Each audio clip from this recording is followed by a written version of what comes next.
All right, welcome back to the Game Garage. Today, teach the Vagabot. As you can see, this is the setup for the forthcoming playthrough, and it's going to be the first time I'm using 4 factions. And if you're really looking carefully, you will see these are all clockworks. So this playthrough is going to be just a robo-rumble. All 4 of the base game, the 4 currently published clockwork factions, just duking it out.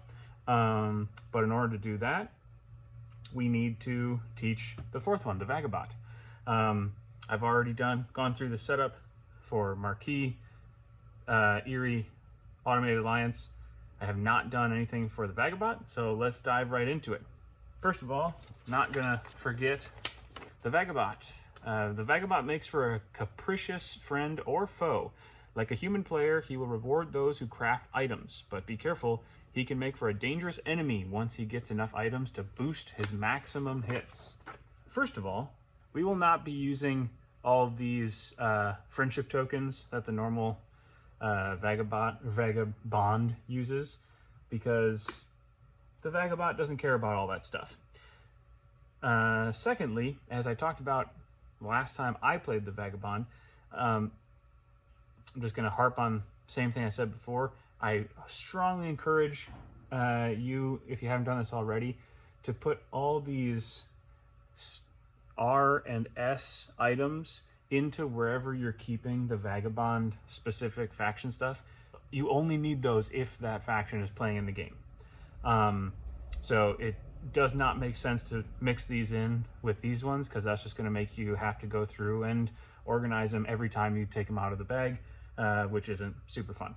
So last thing I went through, so we have all of the Vagabond meeples here, and I think we're going to go with Mr. Adventurer here, and just to make it extra creepy, I'm going to keep this face up staring at you, so we don't have to keep doing the Vagabond hunt throughout the entire match. Make it a little bit easier to see where this guy is. That's not where he's starting, but that's where I put him. So, setup. First of all, you're going to, over here, you see character card. Just like with the Vagabond, the Vagabot has a space where you're going to have one of 3 options. These are different than the human-controlled Vagabond characters, and each has an ability that triggers whenever their daylight actions dictate special. Right over here. We'll get to that, what that means a little bit later. But just in order, you have the Thief, the Tinker, and the Ranger. So the Thief is the easy mode, or the easy character. They also have easy, challenging, and nightmare. This board is, again, the normal setting, just like the other ones. So the Vagabot has a few ways you can adjust the difficulty. You can adjust it with the actual difficulty cards. You can do the easy, moderate, difficult characters, and it has 4 traits, just like the other factions. So it's a little bit more customizable. So Thief, their special action, Steal. Take a random card from the enemy in your clearing with the most points there, and then tiebreaker, ones with the most pieces there. Of course, all of these have poor manual dexterity. They don't have a hand of cards. So in this game, if we were to do this, that would just mean a victory point for the Vagabot. Tinker is the moderate difficulty. Day labor. Search the discard pile for the top card with an available item to craft. So one of those things that just gets, thrown away, and you get an opportunity to, make that again, scoring 1 victory point, and you do start the game with 1 fewer item in there. And then, lastly, Ranger is the most difficult. Their hideout, if you have 3 or more damaged items, slip into a random adjacent forest. So just like Vagabot has this slip opportunity if things are going really poorly for them to go into the woods and repair their stuff at the end of the turn. This is in addition to that. We'll explain why that would be good or not. So Difficulty-wise, I was going to want to do, you know, right up the middle, a normal one, but I just realized as I was reading this, there will never be a card in here. Oh, that's not true. There will sometimes be a card. It's only going to be ones that have duplicates. So the only time it wouldn't happen are these two. But I think this is more appropriate when there are human players who actually have to make a choice of whether they're crafting. So for today, we're going to be making the Vagabot the thief. So if they get the special action, they can steal something from an opponent, which means just get a victory point. Okay, so you're going to place your pawn in the forest adjacent to the most clearings, and if tied, you randomly decide.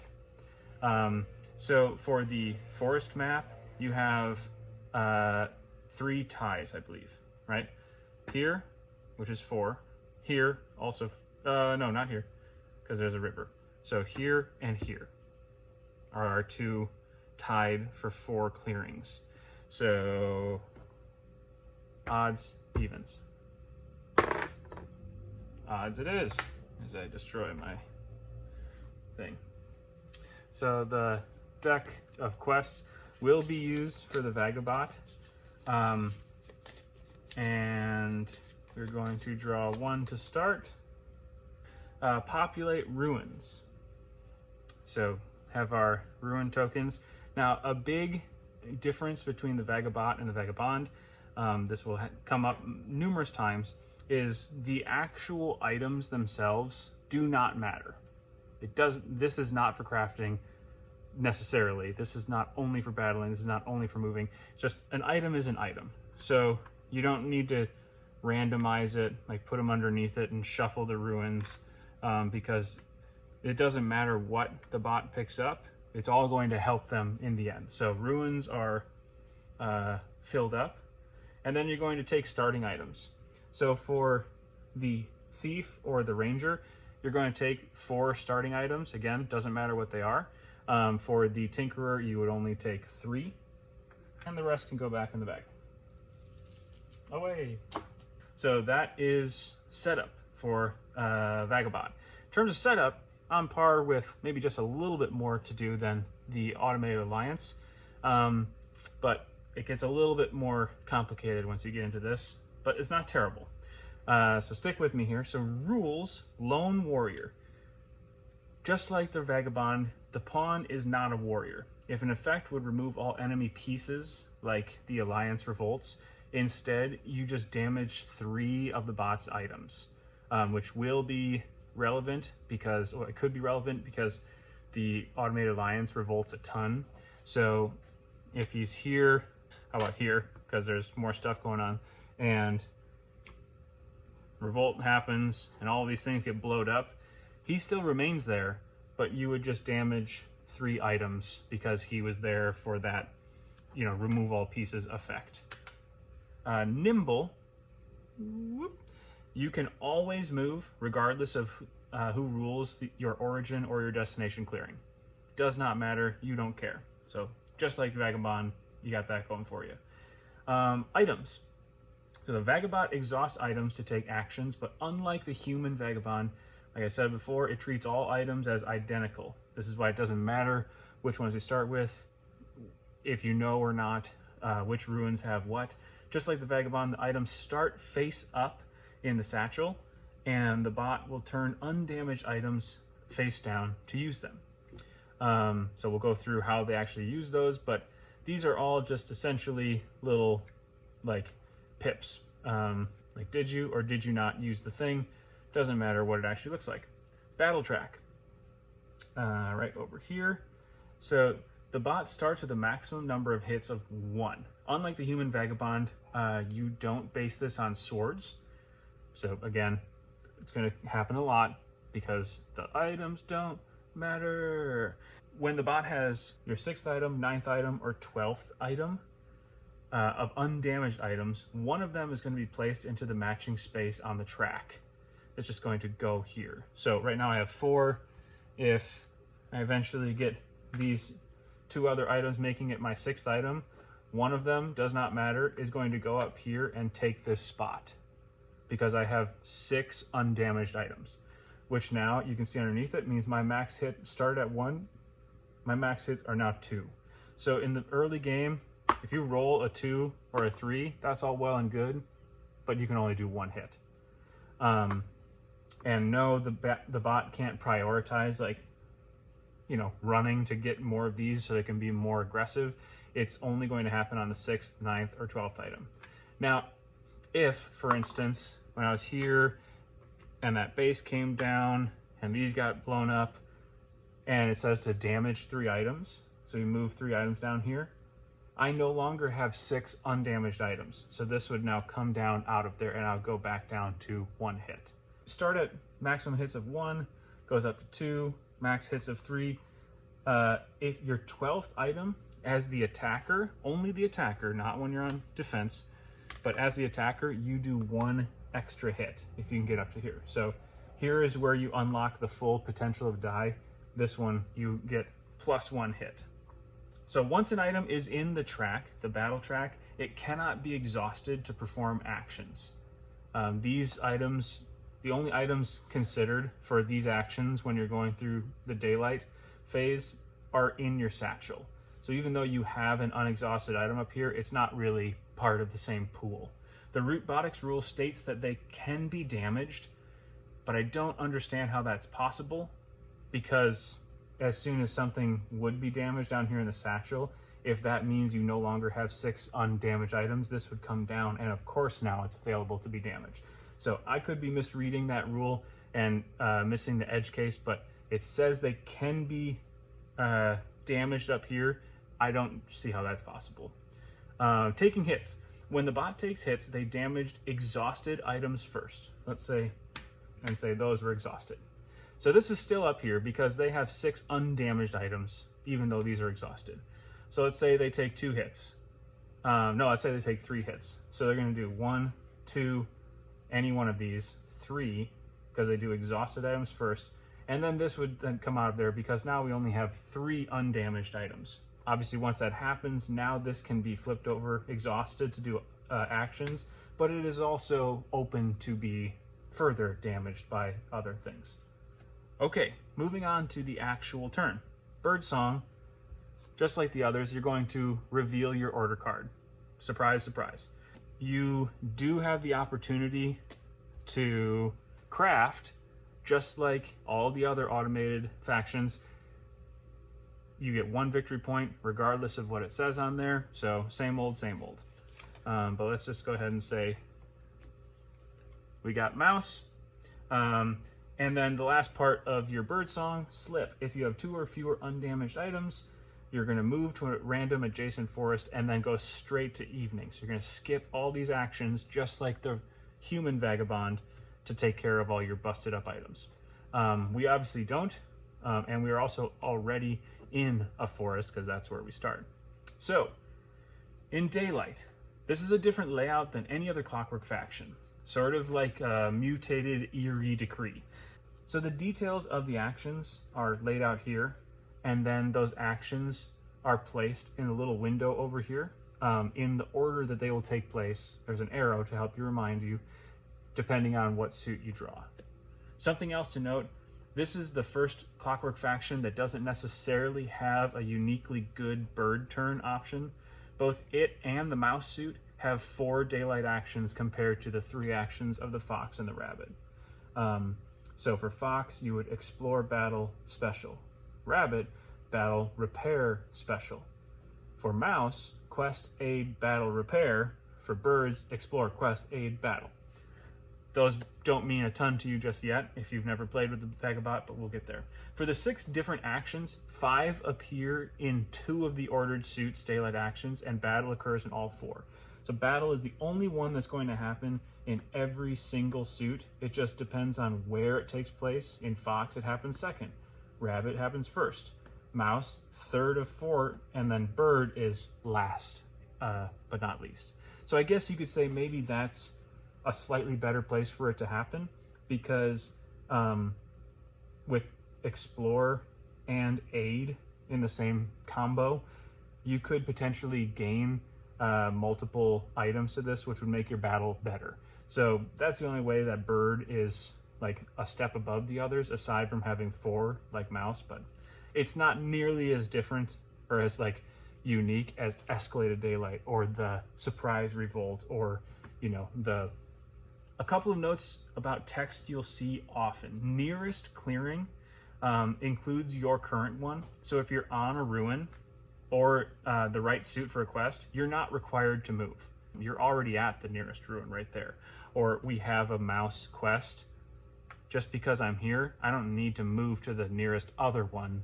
I've already done it. So that's a big thing.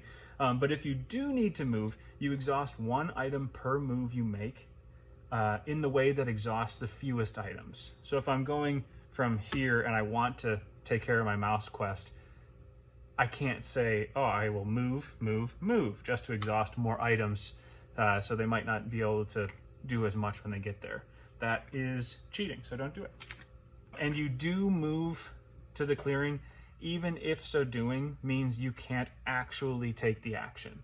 So if, for instance, I was here and my next thing up is to go and quest in the whatever clearing you have a quest, I would still move to that clearing, even though that means I no longer have any items to actually do the quest. So you're just setting yourself up to maybe do it later, but in reality, maybe not, because you don't know what you're going to draw next. But it's not like you as the person piloting this this clockwork, you don't make the judgment call to say, well, I don't have the items to actually do it, so I'm not going to move. Okay, so now actually talking about these actions, explore is the first up. Move to the nearest ruin and exhaust 1 item to take the item from the ruin.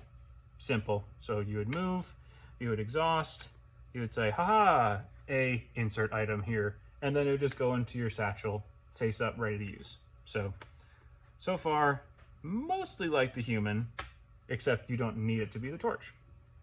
Quest. Move to the Move to the nearest clearing matching the quest, then exhaust 2 items and discard the quest to score 1 victory point. And you're going to ignore the card text down here for drawing cards and 1 per suit of that quest. The only thing you're really focusing on here is the suit at the top of the card and then the cute drawing. But that one's just for fun. And then you will immediately, just like the human player, once you do this, boom, you just draw a replacement.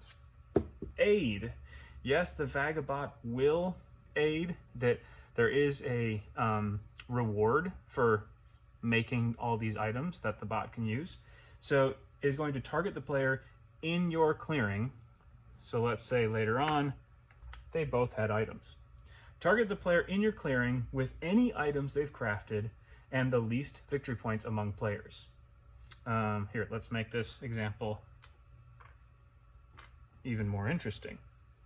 Exhaust as many items as possible up to the number of items they have to take that many items from them and score that many victory points. Then they draw as many cards as items you took, or if they're a clockwork, they just gain that many victory points. In this situation, the Vagabot, they're in 2 factions, they both have items, and they have enough to trade with the Marquis to get both of those. However, the Marquis is in the lead on victory points, so they wouldn't do that, even though that would get them 2 items. So they're going to, of the factions in the clearing, the one furthest down victory point wise, they're going to exhaust to take that item. The Vagabot is going to get a victory point, and then the faction that gave them the item would either get a card, or in the case of a robot, is just going to get a victory point because poor manual dexterity. All right, battle. Slightly adjusted. Let's pretend things are a little bit different over here. Move to the nearest clearing with any pieces of the enemy with the most victory points and exhaust 1 item to battle that player. Score 1 victory point per enemy warrior removed, as well as the typical point for any tokens or buildings you remove. Repeat this action, exhausting 2 items per battle, per extra battle, as many times as possible. If target defender is in multiple clearings at equal distance, move to the one with the most buildings and tokens, and the fewest warriors, and then highest priority. Okay, so let's see here. Here is our new example. The birds are in the lead, so they are going to be who I target. They are equidistant, so both this and this clearing are 2 moves away. However, even though this one has fewer birds, which is the second tiebreaker, the first tiebreaker is most buildings or tokens. So I'm going to exhaust 2 items, 1, 2, to move over here. At that point, I'm going to exhaust 1 more item to attack. We'll call that 1. So we got 2 and a 1. The thing is, we don't have an item up here, so even though that I did roll a 2, it's only a 1. So we would remove 1 bird, and then they would damage 1 item. So you're going to damage exhausted items first. So I still have this boot, which I could keep attacking. And if I had 1 more item, I would exhaust both of these to attack. But in this case, I only have 1 more item. So I can't do those extra attacks and keep like grinding against the enemy. I would move on to whatever's coming up next, unless the order card that I had drawn was bird, in which case battle is the last thing. If I don't have enough to do an extra battle, you just end. So that's how battling works. Oh, right. Sorry, in that example, I would have gotten 1 victory point because unlike the typical battling rules, the Vagabot does get 1 victory point per warrior. So remember in the beginning, I had us throw our ally tokens into the bag because we're not going to use them. It's like the Vagabot is already over here on hostile. So they're going to get 1 victory point per piece removed, regardless of if it's a building, a token, or a warrior. They're all going to net the Vagabot victory points. And remember, when a bot takes a hit, it will always remove warriors first, then tokens, and then buildings in that order. Repair. If you have any damaged items, it's like last time when the bird did a hit on us, exhaust 1 item to repair 1 damaged item, unexhausted before exhausted. So actually, let's say this is our example. We have these 2 items. This was unfortunately damaged when it had so much potential. It was unexhausted. So I'm going to flip this one, exhaust it, to repair an unexhausted item before an exhausted once. It only happens once. You don't get to keep repeating it as often as it's not like battle where you do it as many times as you can. It's just a one-time thing. And that's that. And finally, special. You're going to exhaust 1 item to take the action on your character card. Skip this if it would have no effect. So if I was in a clearing without anybody and special came up on my daylight actions, I would just skip over it. I wouldn't flip it over to try. I would just, move on because I couldn't steal from anybody. Finally, evening. If you have any damaged items, refresh 4 undamaged items. If you have no damaged items, refresh 6 instead. Again, everything is like a slightly skewed version of the human character. We don't need teapots, tea kettles to refresh items. If you are in a forest, because you either slipped at the beginning or you were the ranger, that wasn't a good reveal, or you're the ranger, and you are allowed to slip at your special point if you need to. At that point, you would repair all your items. If not, you're going to repair 1 item. As with the repair action, you repair unexhausted items before exhausted ones. So you'll always repair 1 thing, but if the Vagabot took precautions and ran into a forest, they would bring everything up here because they had the time and the privacy to do it. And then you discard your order card. So just like all the others. Now that you've seen how the bot works, the strength of the ranger character is a bit easier to grasp. Not only will they duck in the forest if they have 2 or fewer undamaged items in Birdsong, you're in a bad way, run into the woods. But at the end of daylight actions for fox or rabbit, since that's the only time you actually get to do your special, they have an additional opportunity to slip into cover if they have 3 or more damaged items. So that includes the ones that they may have had damaged this very turn, or at the very least, the damaged ones they had in Birdsong that weren't numerous enough to initiate the slip action. Let's say this is what it looks like at the beginning of our turn. So we do not have 2 or fewer undamaged items. We have 3 undamaged items. So, you know, if we were out here, we would continue doing our daylight actions. This is a bummer, but, you know, we'll make do. But if we were the ranger and we had a fox or rabbit order card, at the end, when we get to special, we would then slip into the woods because we have 3 or more damaged items. So not only does this happen over here when it's possible that you might have had something damaged in your battle action, it's a lower threshold for it to happen. This is harder to get, this not so much, which is why this is the hardest difficulty to play with the Vagabot. So that is the Vagabot. We mentioned before, it does still have difficulty and trait cards like the other factions. The knob that the difficulty cards adjust, the refreshing of how many items you refresh in the evening. So for easy, to make the Vagabot easier, they would refresh 1 fewer item. So instead of refreshing 4 or 6, they would refresh only 3 or 5. Those of you playing along at home can probably figure this out. Challenging in evening, refresh 1 more item. And just like always, Nightmare is the same as challenging, except at the end of the evening, score 1 victory point. So we won't be using these in the playthrough because we're going to be using the normal board with the easy character, but they do have these 4 traits. So let's see which one we play with. Adventurer. You can battle no more than once per turn. At the end of daylight, repeat quest as many times as possible. That would be interesting. So this is not going to be, actually, that's perfect that we're using the Adventurer meeple then. This is not going to be combat heavy Vagabot. Let's see. Just like we've learned before, it's important to put these places where you have a better chance of remembering them. So Adventure is what we're going to be playing with. And that's it for teaching the Vagabot. So thanks for stopping by, seeing how the Vagabot works. It is the most kind of complicated of the 4 of them. But just like all of them, once you sort of get the hang of it, it's not as complicated as it seems in the first couple turns.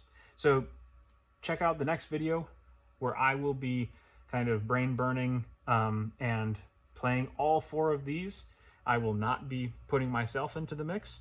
So come on back, put down a bet to see which one you think is going to come out on top, where I will reveal which traits we're going to be doing for all the other ones, and we will see who triumphs.